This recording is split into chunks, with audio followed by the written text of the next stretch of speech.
going on? Thanks for watching Boss Survival. It's a hot day out. Today we're gonna make a Native American fish trap. We're gonna need a whole lot more of these. This is a basic, pretty easy trap to make, and when the Native Americans made these traps, they made a whole bunch of them as opposed to just one, so they could catch as many fish as possible.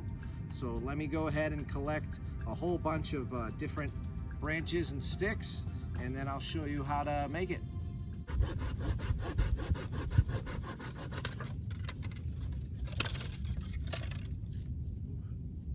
See, and this is actually good. This naturally gives me kind of a stake, so that way I'm able to put it in the ground. Let's say I didn't have a saw. See you later. Now I don't have a saw. I have no tools, and I'm gonna make this trap, and it's gonna still be pretty easy. So I'm gonna measure it out, make it just a little similar.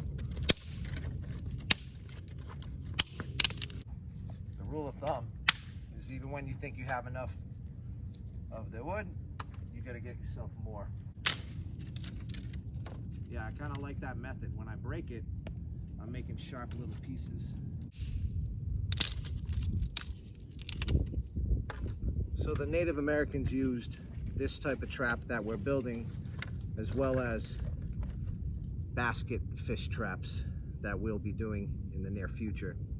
And what was cool also that I recently learned is when they caught their fish, they used some of the fish and they would actually put it in the ground where they planted corn, and they said that the corn grew 10 times stronger and more abundant from putting the fish in there and turn it into fertilizer and whatnot.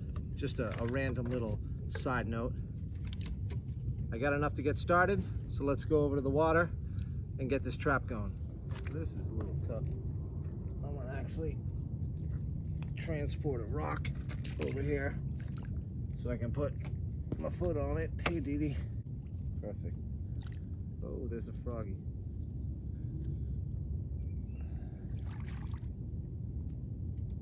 I had to move locations because that spot was too rocky. This spot is much better. Got my back wall here. Oh yes, this spot is fantastic. You don't want to be wasting your time on a spot that is going to get you frustrated and going to make you take a very long time making this trap. That's not a good one.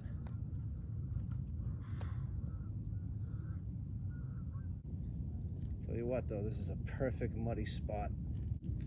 Oof. Oh, my back. My neck and my back. I bet I'm probably gonna have to get even more pieces.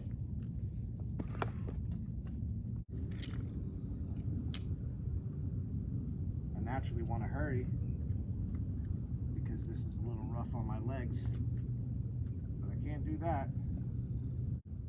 After you make this back wall, you're gonna go along, make these two walls, and then you're gonna make an M.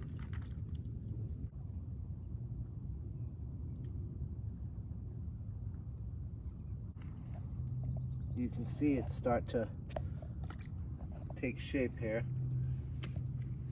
And I'm conscious the whole time about not falling in the water.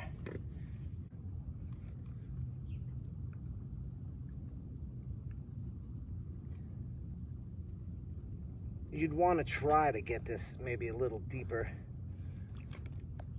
but the tide, it comes up just a little bit, so this will get deep enough potentially at some point. Gotta be careful here. Mega careful. Look at me on one frickin' rock. But if you don't get far enough, you can't catch anything. So I'm almost ready to create the M. Dee Dee makes the shots better, don't you? She's just such a happy dog when she's over at the water. She just stares waiting to catch something. She's from Puerto Rico. She spent the first 2 years of her life in Puerto Rico, and she definitely was at the ocean or something all the time because she naturally is just always boom, boom, boom. I need to catch something in the water. So you want a little entrance. I don't even care. I'm just putting my hand right up in the water.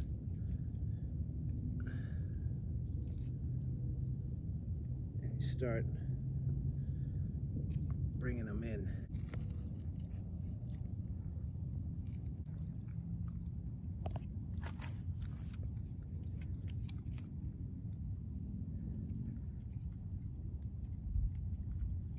So it doesn't look exactly like in him, but you all know what I'm talking about.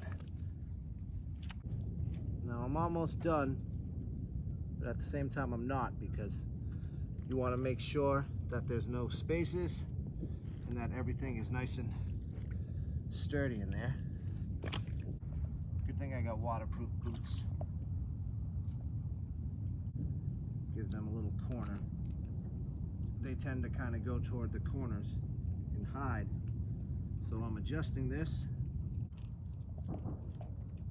to get in there and swim around.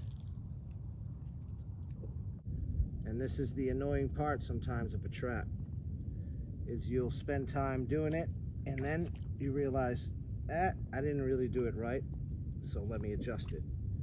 So what I'm doing is just making this side a little bigger, so there's at least one decent corner for the fish to swim into and get confused.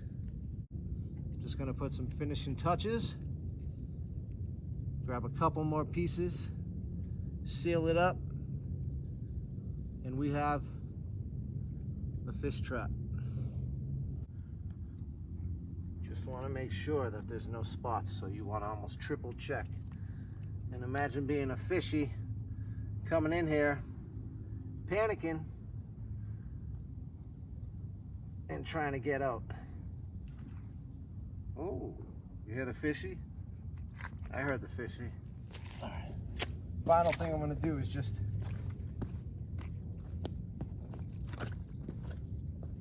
be careful and hammer a few of these down so they're more secure. Because if it's windy and there's a current, you don't want this thing to fall. I got the gate. All right. We're pretty much done with this trap. Now the fishy would smell the bait, come through this little opening, and then get confused, and apparently they're kind of dum-dums and they can't find their way back. They'll naturally come to the corners over here or into these corners. Now if I was to adjust this or do it differently, I would just make these corners a little bigger for them to be able to get in there. But for demonstration purposes, we got ourselves a Native American fish trap. The final step with the fish trap, get yourself some bait. I got a little worm in here. Break the poor little guy up. I'm very sorry. Throw him in.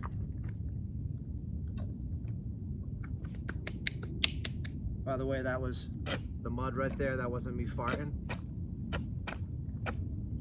So anyways, the bait's in there, and then you just wait, chill out. Hopefully you catch a fish. I want to thank you guys again for watching the Native American fishing trap. It's pretty easy to make. It can just be kind of annoying and frustrating, especially if you're in the location that I chose, which is kind of muddy. However, we got the trap done. It's a great way of passive hunting where you can walk away, you can come back, and hopefully you caught yourself a fish. So I look forward to making the next video. Make sure you guys subscribe. Take it easy.